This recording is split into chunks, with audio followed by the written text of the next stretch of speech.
इन्होंने कहा था कि हम वो राजकुमार हैं 16 दूनी 8 नहीं चल पाएगा। आज तुमको हम 32 दूना 8 वाला चला देंगे, वो चला के दिखाएंगे। आइएगा। हमने कहा था कि अवधि शब्द सीमा का द्योतक है कि समय का द्योतक है। अर्धाली हमने पढ़ी थी, तुमने अपनी तरफ से उसमें शब्द जोड़े हैं। जो शब्द तुमने सीमा जोड़ा है, सीमा अपनी तरफ से जोड़ा है, तो इसलिए थोड़े मत जानिए सयाने 32 दूनी 8 हो गया है। और आइए राजकुमार लक्ष्मण, तुमने कहा कि देखिए ममता कहां होती है।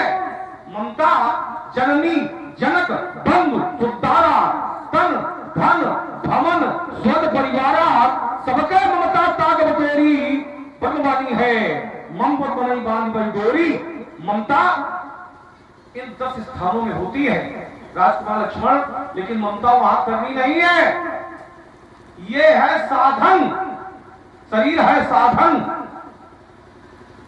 यही तन राम भगति में पाई ताते मोहि ममता अधिकारी। तुमने कहा साधन से ममता नहीं होनी चाहिए, शरीर से ममता नहीं होनी चाहिए, लेकिन भक्त कहता है यही तन राम भगति में पाई और ताते मोहि ममता अधिकारी। ठीक उसी प्रकार से राजकुमार लक्ष्मण इस धनुष के माध्यम से हमने समझाया भी था कि संसार में बहुत धनुष टूटते हैं, लेकिन सभी धनुषों के टूटने पर हमारा विरोध नहीं होता है। इस धनुष के टूटने पर क्यों?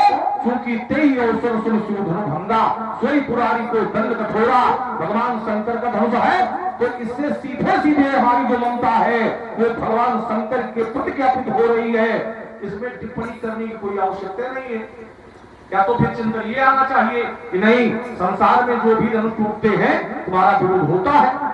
हम समझ जाएंगे कि नहीं, हमारी जो ममता है वो सांसारिक है, भगवान के प्रति नहीं है। और आइए, तुमने कहा ये कहने की आवश्यकता नहीं है कि ये संत नहीं, प्रमाणित करने की आवश्यकता नहीं है, संत प्रमाणित है। हमने कहा था भगवान शंकर का धनुष है, इमें द्वय धनुषी। हमारी बात सुनते नहीं, सुनिएगा। इमें द्वय धनुषी से दिव्य लोकाभिमुदते। भगवान शंकर का धनुष लोक लोकांतर में पूजित। अब भगवान की किसी वस्तु को नष्ट कर देना, भैया ये संत के लक्षण है। तुमने कहा कि कहने की आवश्यकता, संत प्रमाणित है। तो अगर संत ये प्रमाणित है, ठीक, तो क्या संतों के यही कार्य होते हैं? ये धर्म के प्रति आस्थावान संत होते हैं कि अधर्म के प्रति होते हैं? भगवान शंकर का धनुष है। आइए, और जितने भी संत हैं, जितने भी संत हैं, ये धनुष तोड़वाने के पक्ष में नहीं है, कार्य के पक्ष में है, कारण के पक्ष में नहीं है। कार्य के पक्ष में है। अमुक रूप जिनकी तुमने चर्चा की है संतों की, अमुक रूप अनुशील छवि देखे और नर नारिन परिहरी निवेखे। सोचई सकल, एक दो नहीं, सोचई सकल कहत सब चाही और विधि से विनय करे मन माही। हर विधि वेद जनक जरताई, प्रिय नहीं होना चाहिए। हर विधि वेद जनक जरताई मति हमारी अध्यय भाई। बिन विचार फल तज ना हो और सी अमुक करें। ये संतों का ही चिंतन है। बिना विचारे राजा अपने पद का परित्याग कर दे, तो जब पद का परित्याग हो जाएगा तो धनुष टूटेगा नहीं बचाएगा। इसका मतलब संत ये चाहते ही नहीं है, संत ये जानते हैं कि भगवान शंकर का धनुष है और भगवान शंकर के धनुष को तोड़वाना ये अपराधपूर्ण है, दोषपूर्ण है। इसलिए राजकुमार लक्ष्मण बिन विचार पंतन ना हो और सी अमुक पर करें विवाह। एक वाक्य तुमने प्रयोग किया था, तुमने कहा था कि कर्म के अनुसार यहां पर फल मिलता है। कर्म के अनुसार यदि बड़ी यात्रा हो जाए, इस पर भी कर्म के अनुसार यदि फल मिलता है तो अजामिल का आप लोगों ने नाम सुना होगा। इनके कर्म कैसे थे? वाल्मीकि का नाम सुना होगा। प्रारंभिक जीवन के कर्म इसके कैसे थे? ताड़का का नाम आप लोगों ने सुना होगा। कर्म के अनुसार बताया, कर्म के अनुसार मिलता है। ताड़का का नाम आप लोगों ने सुना होगा। ताड़का के कर्म कैसे थे और इनके फल कैसे हैं? अजामिल को मुक्ति मिलती है। ताड़का को एक ही बाण प्राण लीना दीन जानते निज पद, अपना धाम दे दिया जाता है। वाल्मीकि का जो कर्म है वो चौर कर्म था, लेकिन फल क्या मिल रहा है? उल्टा नाम जपत जब जाना और वाल्मीकि भय ब्रह्म समाना। तो अगर कर्म के अनुसार फल मिलता है तो राजकुमार लक्ष्मण फिर कर्म के अनुसार इनको भी फल मिलना चाहिए, नहीं मिल रहा है। अलविदा।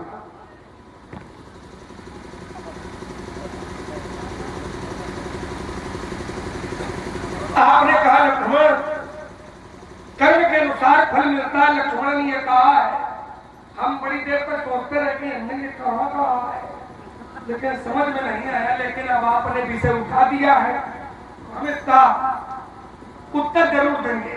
देखो महाराज, बिना कर्म के मिलता नहीं है। जो नाम आपने दिए हैं, ये वर्तमान जीवन के कर्म आपने देखे हैं। इनके पहले जीवन के कर्म क्या रहे होंगे ना ये हम जानते हैं, ना ये आप जानते हो, ये केवल ईश्वर जानता है। क्या देना? जिन जिन लोगों के आपने ताड़का के अजामिल के नाम लिए, उनके कर्म क्या रहे होंगे?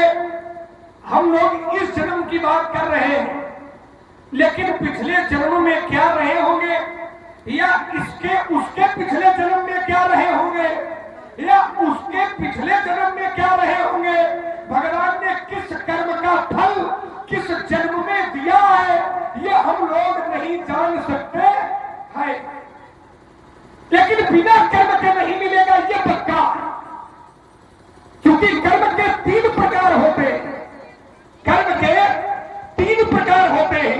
एक है संचित, एक है क्रियमान और तीसरा है प्रारब्ध, जिसको हम भाग्य कहते हैं। भाग्य।